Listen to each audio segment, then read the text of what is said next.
kasih Yesus.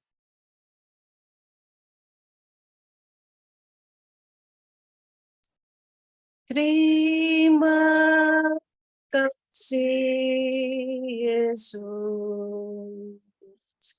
Terima kasih Yesus. Ku beri syukur hanya bagimu, ya.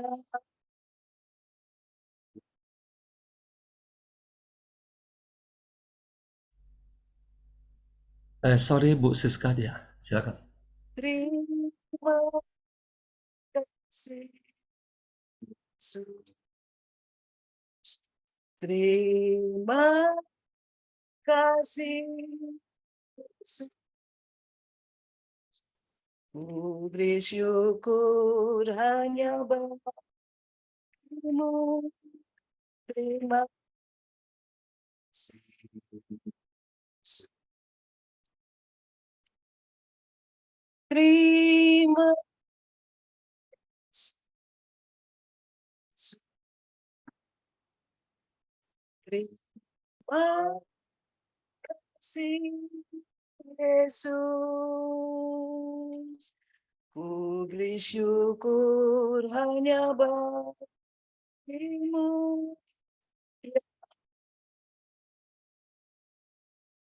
ya Tuhanku. Terima kasih Yesus. Terima kasih Yesus. Ku beri syukur hanya bagimu. Terima kasih Yesus.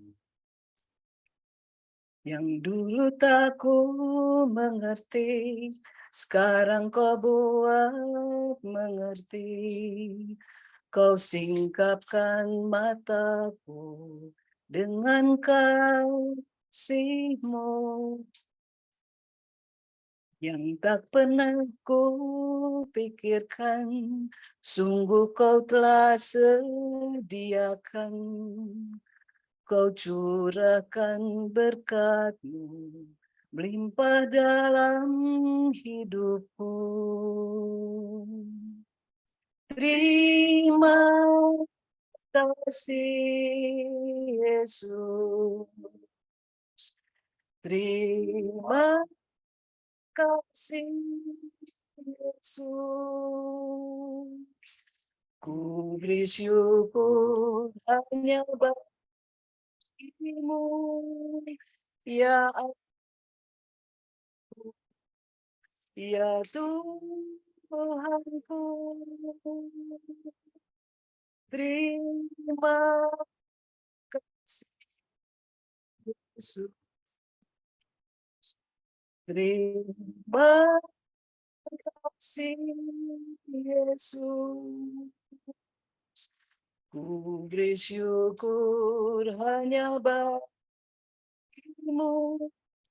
Terima kasih Yesus. Ku beri syukur hanya bagimu. Terima kasih Yesus.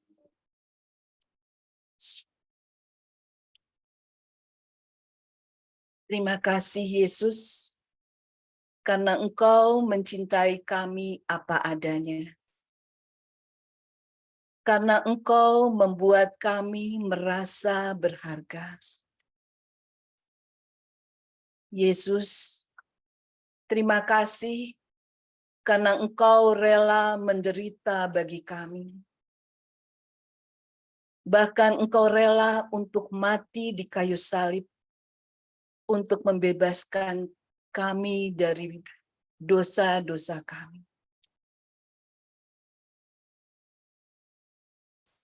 Mari, sahabat-sahabat, kita mau nyanyikan lagu ini. Kita mau berterima kasih karena memang Yesus telah mati bagi kita. Dia mau menyelamatkan kita dan dia rela menderita untuk kita. Ya Yesus telah mati bagiku. Dia Tuhan selamatkan jiwaku. Bagi dia pujianku tak dapat ku balas kasihnya. Dia angkat menjadi berita di dalam hidupku. Bagi dia sembahku, hanya dia segala hatiku. Bagi dia pujian, hormat serta syukur kekal selamanya. Bagi dia segala pujian, hormat serta syukur selama-lamanya. Yesus telah mati bagiku. Dia Yesus telah mati bagiku.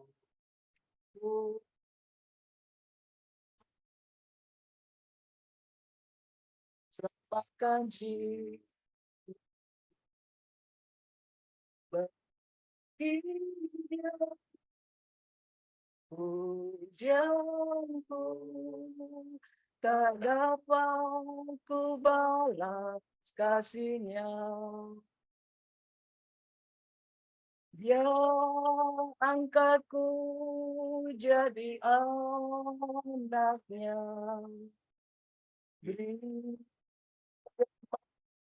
Di dalam hidupku. Bagi dia sembahku, hanya dia segalanya bagiku. Bagi dia pujian, hormat serta syukur kekal selamanya.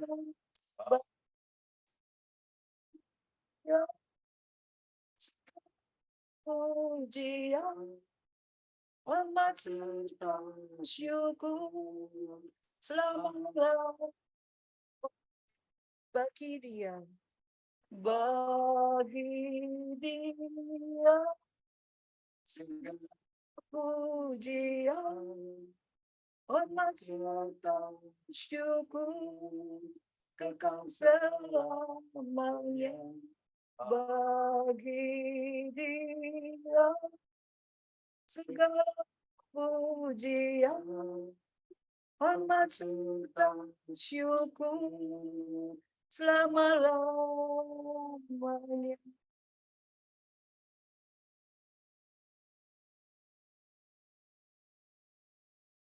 Benar, saudaraku, bagi dia segala pujian, segala syukur dan sembah. Karena ia adalah Allah yang luar biasa. Dan Allah yang menerima kita apa adanya. Dengan begitu banyak kekurangan-kekurangan yang kita miliki.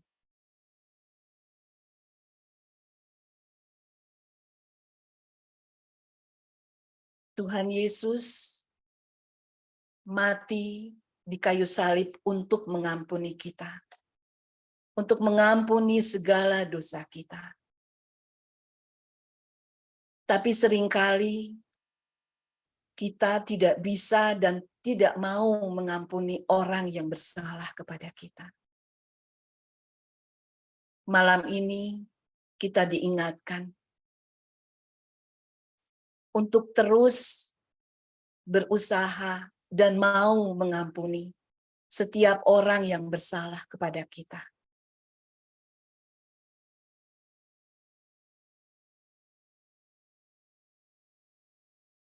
Ketika hatiku telah disakiti, ajarku memberi, hati mengampuni. Ketika hidupku telah dihakimi, ajarku memberi, hati mengasihi.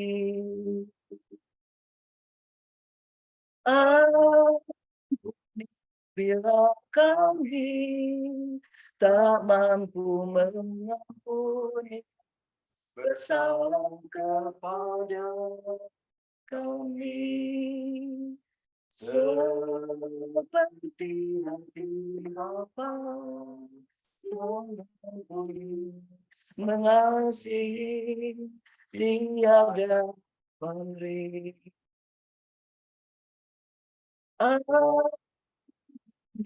Bila kami tak mampu mengampuni yang bersalah kepada kami, seperti hati Bapa mengampuni, mengasihi, tiada pamrih.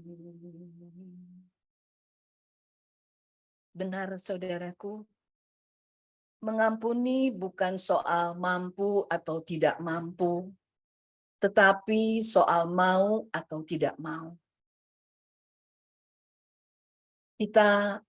Ketika kita mau mengampuni, kita yakin Tuhan akan memberi kita kemampuan untuk bisa mengampuni. Mari kita nyanyikan sekali lagi lagu ini.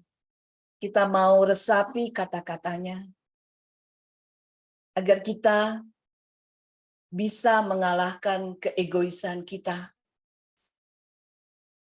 ketinggi-hatian kita, dan kita juga mau mengampuni sesama kita, seperti Allah yang terus mengampuni kesalahan kita. Ketika hatiku telah disakiti,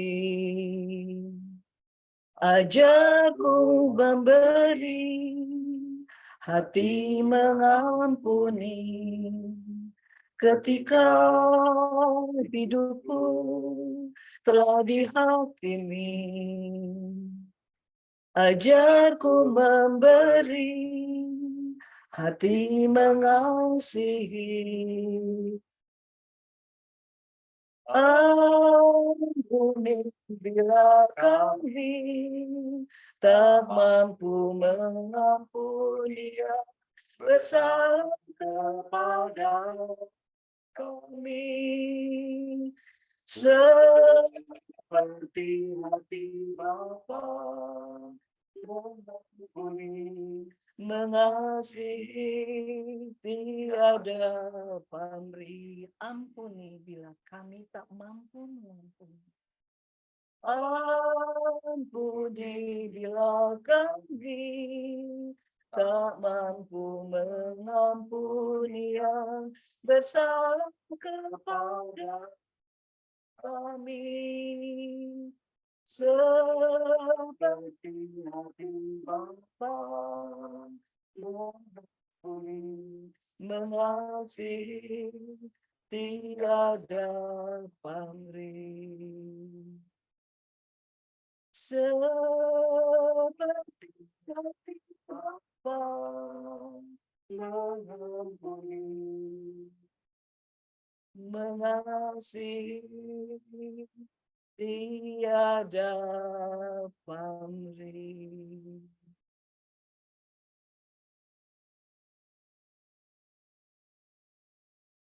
Ya Allah, kami mau masuk lebih dalam lagi. Kami ingin masuk ke hadirat-Mu, Tuhan. Kami ingin menyembah-Mu. Karena hanya Engkau Allah yang patut kami sembah. Biarlah saat ini Roh-Mu yang kudus mengurapi kami semua. Agar kami bisa bersatu hati untuk datang menyembah-Mu.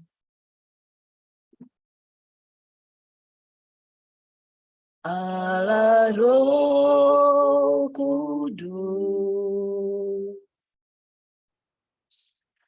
penuhi kami.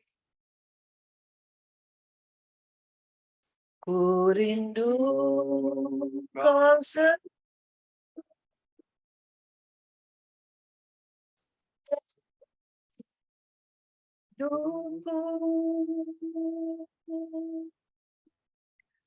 Allah Roh Kudus, ubah hatiku, berikanku jamalah hadiratmu,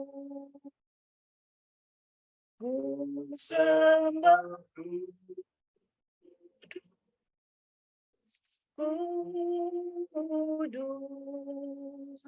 kuduslah, dan ku sanjung Kau mulia bagimu, Tuhan. Roh Kudus penuhi kami. Allah Roh Kudus, penuhi kami. Rindu Kau selalu dalam hidupku.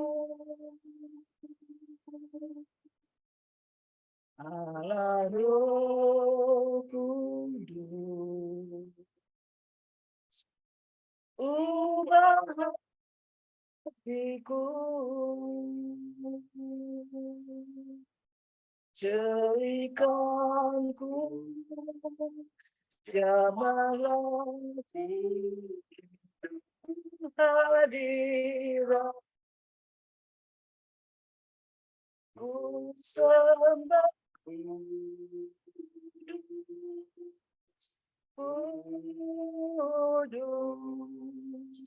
kuduslah Tuhan, dan ku sanjung Kau mulia bagimu, Tuhan. Ku sembah kudus, ku sembah kudus, kudus, kuduslah, dan ku sanjung Kau mulia bagimu, Tuhan. Dan ku sanjung Kau mulia bagimu, Tuhan.